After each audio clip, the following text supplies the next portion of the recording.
Welcome back to Lifestyle of the Broken Creative Podcast. I'm your host, Eric, and this is Passion for Fashion. Today's guest is an international success from Chi-Town, stitching his own path in the fashion world. He is the business owner of a high-end fashion brand. He has shown his collection at Paris Fashion Week and has had several pieces featured in issues of British Vogue. Accomplishing all of this, and he is not even 30 years of age. You may remember him from season 18's Project Runway, which aired on Bravo in 2019 through pre-pandemic 2020. Let's welcome the Doctor of Design, the Professor of Couture, and artistic entrepreneur, Delvin McCray. Hi, Delvin. Thank you so much for joining today. I'm a huge fan of Project Runway, and as many of my listeners, a huge fan of you. How you doing today? Thank you. Thank you for having me. I'm tired, very, very tired, but I'm good. So The life of a hustler. absolutely, it's one tiring journey, but I definitely understand that. So tell me, when did you first recognize your passion for fashion? I would say when I was younger in elementary school. So I always looked up to Russell Simmons with Baby Fat and Kimura. So I was like, I looked at the TV and I'm like, I want to be like that guy. So I've always wanted to have my own business. And, with clothing, I didn't start off wanting to be a designer. I wanted to be a fine artist, but whichever field I went in, I wanted to do something innovative, like new. As an artist, because I first went to college for fine arts, and I was trying to, start my own art movement, something never before done. And I just didn't like being told when to draw, so I switched to the semester with that major. It was creative still, but it wasn't really enough. And then I got cold feet, switched to nursing, and decided to go back after I got a real 9 to 5 because I didn't have too much confidence in the arts field. So I was sitting in the terminology class one day, and I'm like, if I'm going to possibly fail at something that I don't enjoy, I might as well go for what I do and then still possibly fail, but have fun while I'm doing it. So I switched over to fashion, transferred to Columbia, and here I am. So it kind of like fell in my lap almost because that wasn't my initial goal. Yeah, yeah. But I think that's what happens. You go through some things and it sort of brings you to what your real path is. So just got to keep working at it. Um, so I read that you're one of 10 kids in your family. What kind of support, if any, did you receive throughout that journey of becoming Delvin McCray, the fashion designer? Not much Yeah. actually. It was completely isolated. It wasn't the support thing. Really wasn't there at all. So I mean, I was my own cheerleader for the longest of time. So I mean, it made it extremely difficult. Disappointing a lot of the times, not being able to have family to come out to shows and things like that, events like competitions and things. So it was a lonely journey, Yeah. and it was extremely painful. But I mean, I made it out. It toughened my skin because this industry is much worse than that. So yeah, it was needed in my opinion. But yeah, the support now is coming in. So everyone's coming along. They're coming around slowly, giving the love, showing love and support, and it's working out. That's good. I understand because, like, me myself, I'm a writer and doing this podcast, trying to be as creative as possible with my writing. And, my family, they'll look at me like, what the hell are you doing? So, but Right. once I got like my first book out, they sort of like, we're like, oh, okay, I see where you're going. So it takes time for people to like pick up on your vision. Right. Especially in art, just really, a lot of people don't even consider fashion designers a real job.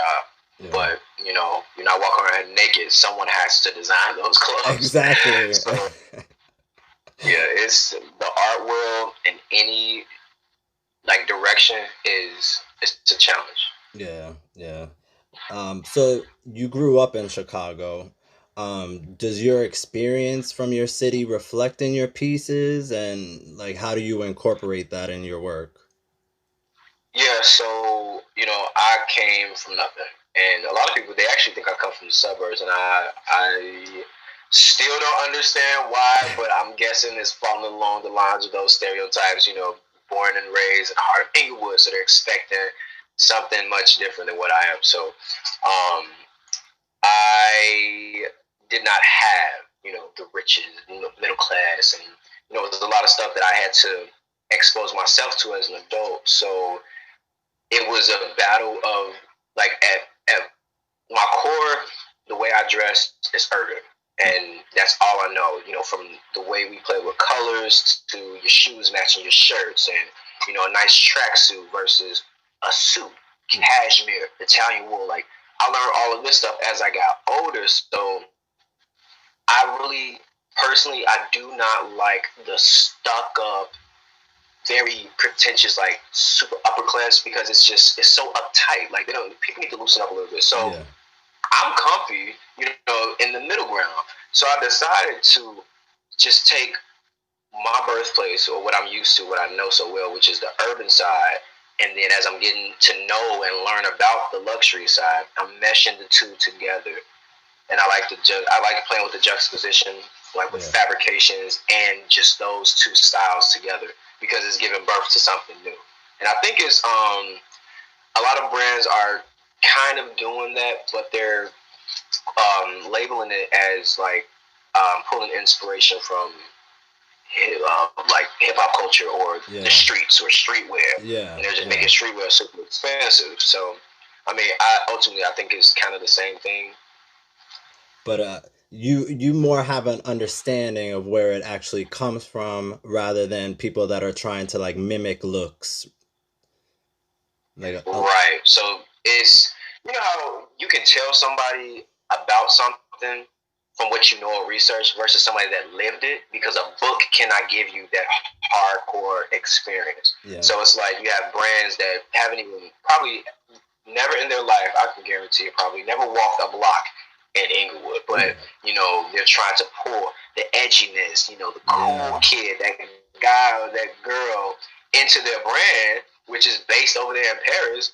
And it's like, your research team can only do so much. Like you won't have that authentic feel because it's too polished or something. Yeah, and that's it. It's all about authenticity, and like you said, a lot of these brands, they're just sort of like imitating a look or getting inspiration from a look rather than really living and breathing it. So I'm gonna jump into Project Runway because I've been a fan since like 2004. I'm like hardcore Project Runway. and and you were on season 18. You were one of 16 selected out of like probably 1,000 applicants.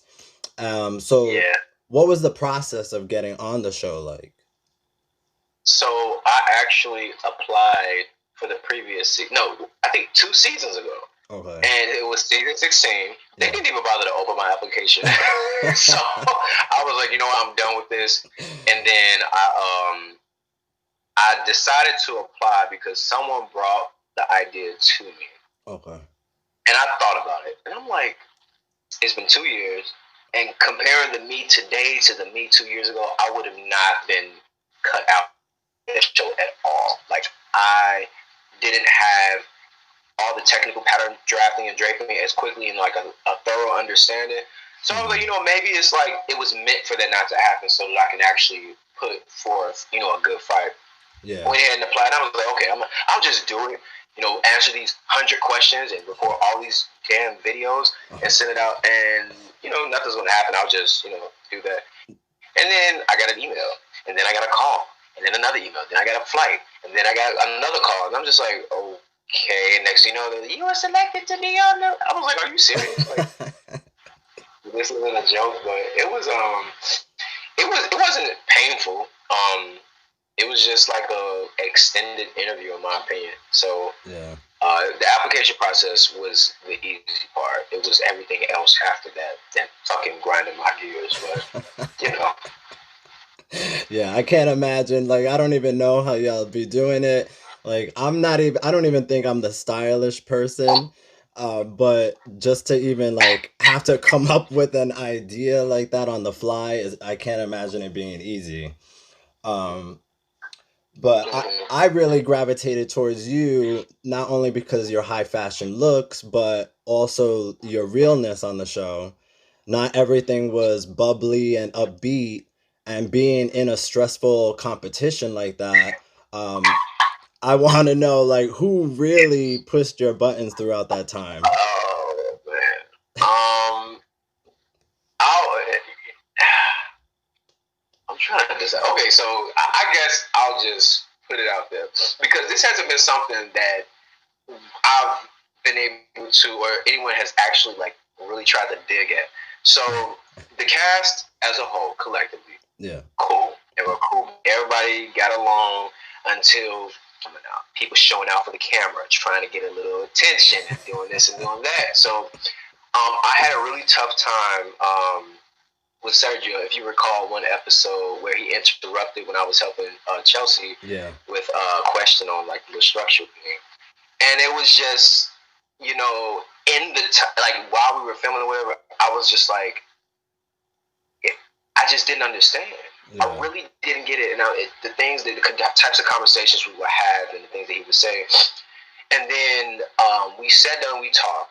Like we've talked through these things, and I realized that because I'm a big person on the intent behind the action. Yeah. So it's if you wanted to help me with something, and then when you came to help me, you messed something up, like a painting or something. You fucked up my painting. Yeah. You weren't trying to be vindictive about it. You were genuinely trying to help. So all will be well, but it was intentions to fuck something up from the get go. Yeah.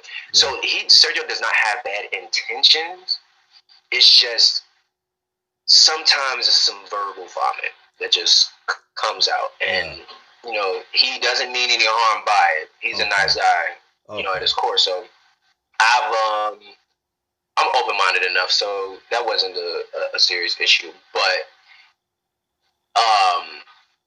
I guess the show tried to make it seem like I had a problem with Nancy, or I was picking on her, and that when I tell you, I'm literally the same way now how I am when the camera's running. Like the lights, camera, it really doesn't mean anything to me. A lot of people, it's like their world, but I don't give a shit about it. But when you're trying to make my character seem something other than what it actually is, that's when I'm a little irritated. And then you have the fans, and then you have the comments, and people, chiming in on a bad edit or something that was chopped and screwed, and I'm just like, are y'all really buying into this? But they didn't reveal like stuff that happened behind closed doors, like when cameras weren't rolling. But I distanced myself because I noticed some things that she did that really rubbed me the wrong way. Okay. And she doesn't even know that I know, and I'm not like it's just it is what it is. But I'll let people talk. It's not in my hands, but I gravitate to people that are genuine and real. Yeah. So if you put on a facade, we're not gonna rock too hard at all. Yeah. No, I definitely felt that. Like, I know everything is just clips of just pieces of the story, so it's not you're not getting the full thing. But no, I could definitely tell from your vibe, like you weren't really about the drama. I'm not really one to watch these shows because of drama. I really just like it because of the creativity. So that sort of irks me when people are just like trying to be extra and cause issues. So I'll be honest, watching it, I couldn't stand Sergio. But, hearing that, not everyone is portrayed exactly, as they are, I definitely understand that. So I'll give him his respect. But he got some heat, like some major serious heat, and I'm just like, oh my god, no. But I mean, I can't do anything about that. Yeah. That's not me. It's for the entertainment too, so I guess that is what it is. But so let's jump out of the drama. So in like the second challenge, you had one of the top 3 looks for your feather print coat.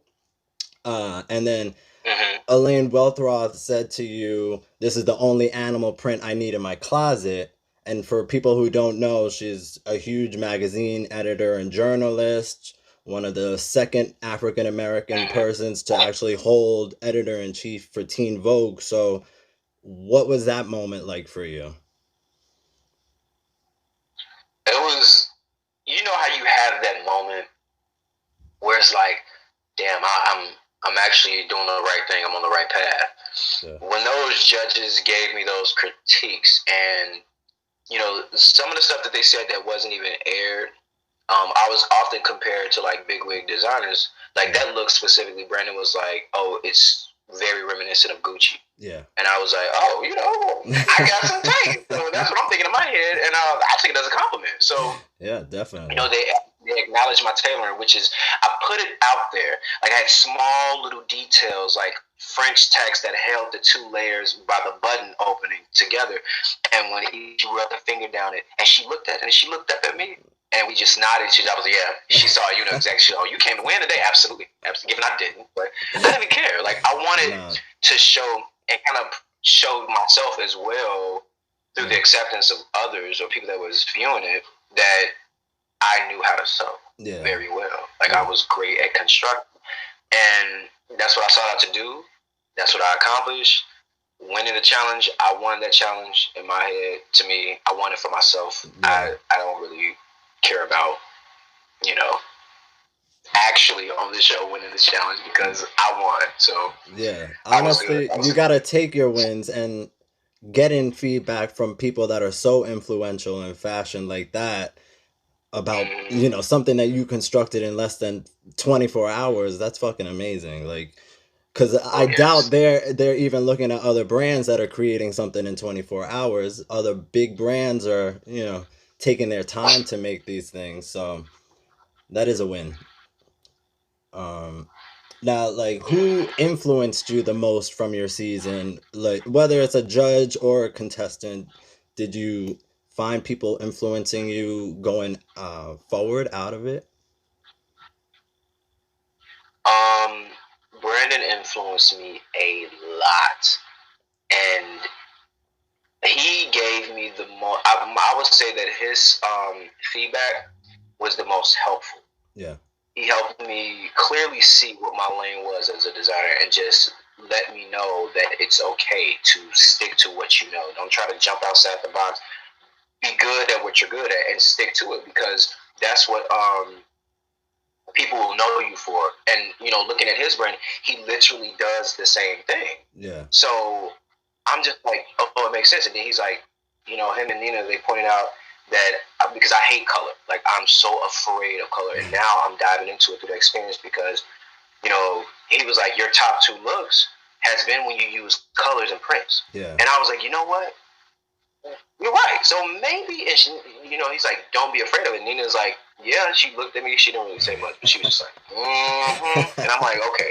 So this is the thing. I'm going to stick to my fucking tailoring, and I'm going to play with some color, but I'm going to do it in the way that makes me comfortable, which actually ended up being, you know, a really good addition to my like aesthetic. Yeah. So moving forward, I felt like I unlocked the gates of.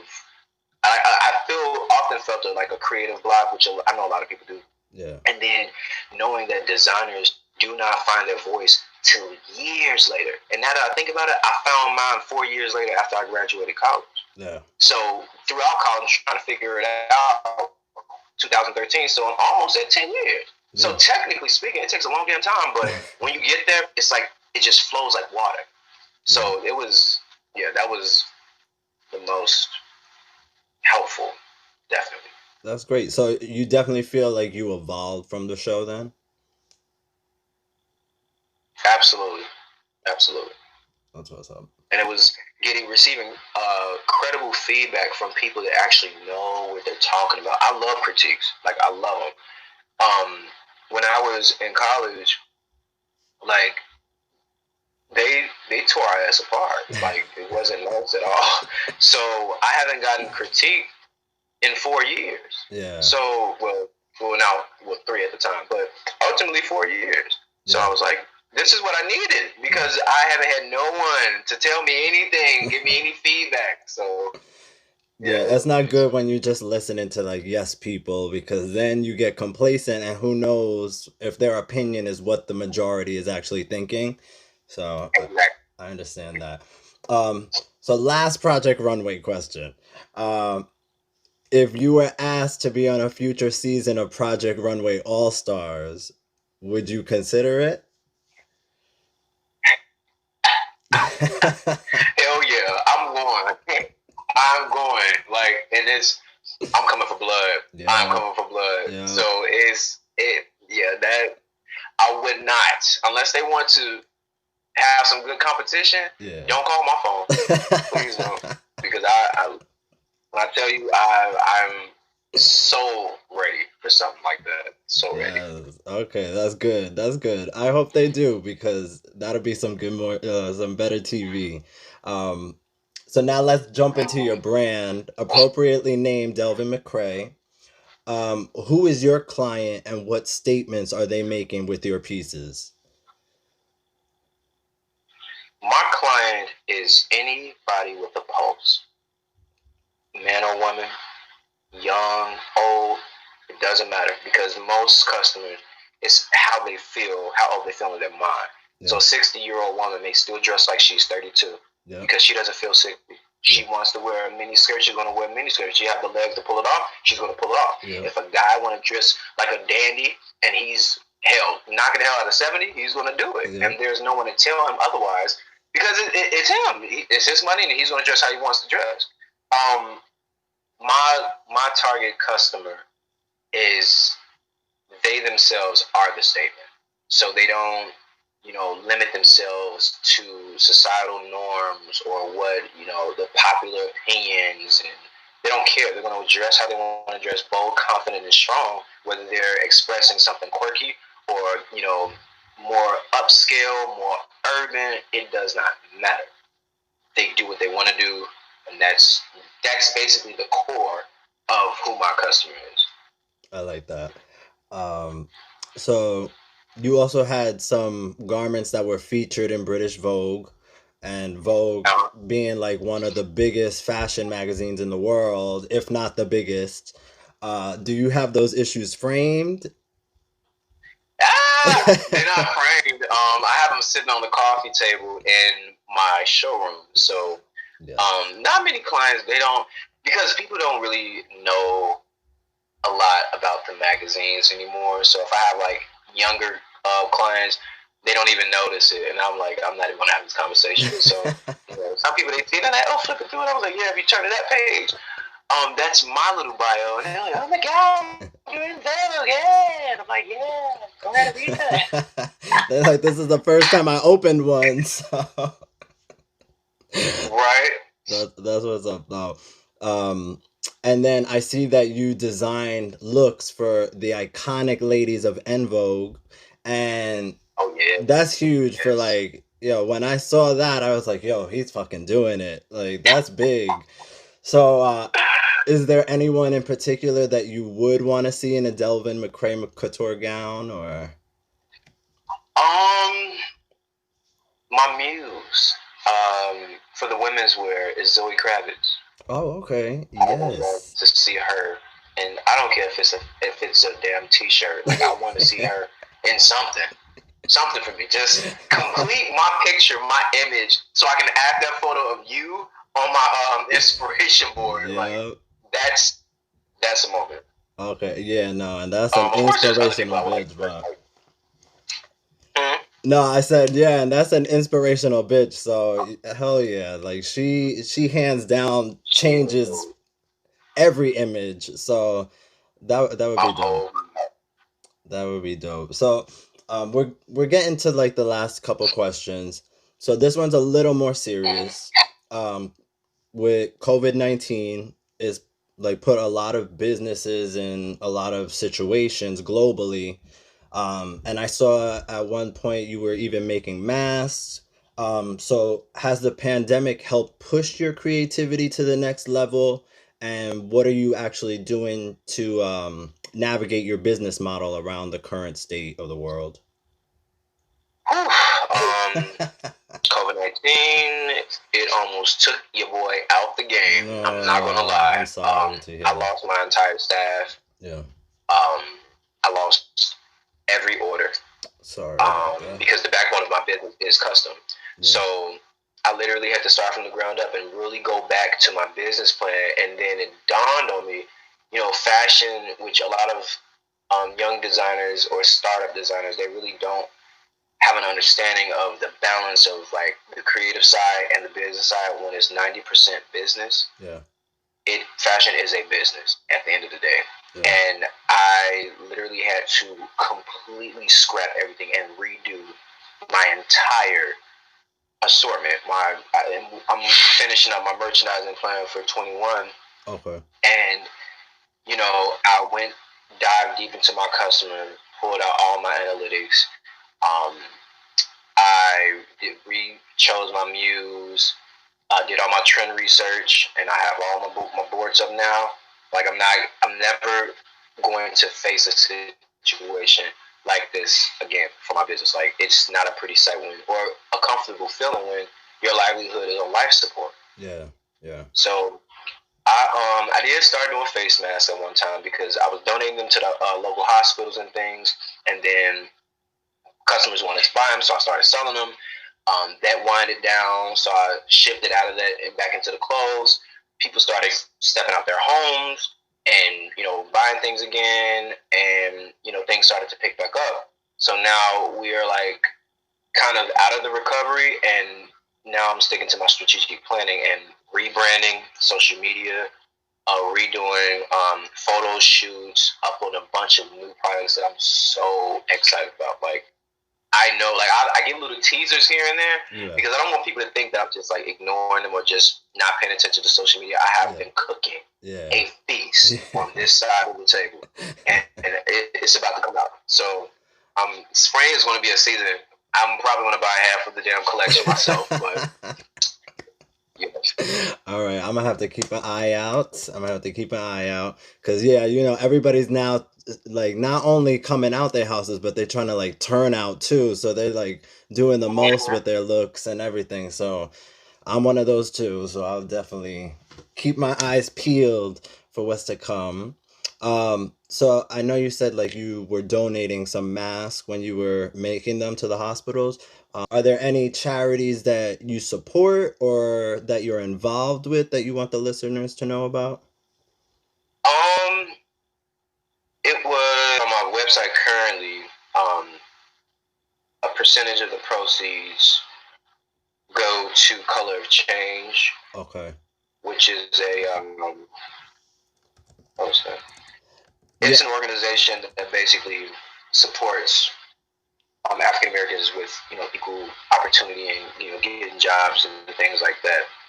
So aside from that, I didn't necessarily marry to a specific organization, but my plans is to find one that's geared towards mental health because I'm a big advocate for mental health, dealing with depression myself and things like that. So I completely understand it, and that's my number one go-to. Hey, let me tell you, Color of Change is a great organization, and I know that they do dabble a little bit in like all different aspects. I've donated several times to them myself. Not only Black Lives Matter, but they also do a lot of like trying to do like what is it, police reform and things like that.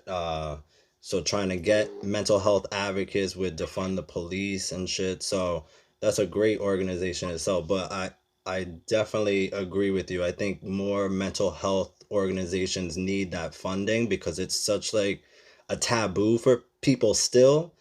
No matter how many people come out and talk about it, there's still so many that keep it to themselves. So I definitely respect that. Right. So Delvin, that was my last question for you. You have been amazing. I am so happy that you did this. You don't know. You like literally made my whole month, man. This is great, bro. So Am I the first person that you interview with either? no, I have quite a few interviews. I've done like I think like 7 or 8 now. And I've had people who have done modeling, been in black owned magazines. I've had people that are stylists that are trying to start their own fashion brands, but honestly, I think you have like the biggest platform to date for anyone that I've interviewed. So to me, like it's a huge deal. Pretty cool. Well, I'm glad that I was able to assist you with that. So it was good interviewing with you. This haven't discussed anything Project Runway related in a while, so you know, Yeah. trip down memory lane. You know. Yeah, but I was literally like rewatching the season just so that I could have it fresh in my mind. But man, you did excellent. I enjoyed you on the show. You were definitely like my Thank you. favorite on there. So, like I said, I really appreciate you doing this, and I'm not gonna take up any more of your time. Thank you so much, man. It really means so much. No problem. Thank you. Thank you all for tuning into Passion for Fashion.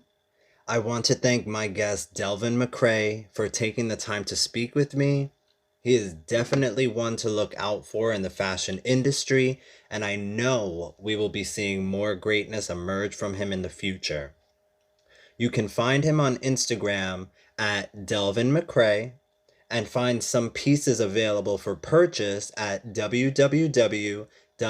www.delvinmcrae.com. You can also find his contact information available on both Instagram and his website if you are interested in a custom Delvin McCrae piece. If you haven't seen Project Runway's season 18 with host Carly Kloss and mentor Christian Siriano, I would suggest streaming it on the Bravo or NBC app today to see more of Delvin's creative journey. Thanks again, guys, and remember to spread peace, love, and happiness. And as always, be creatively you.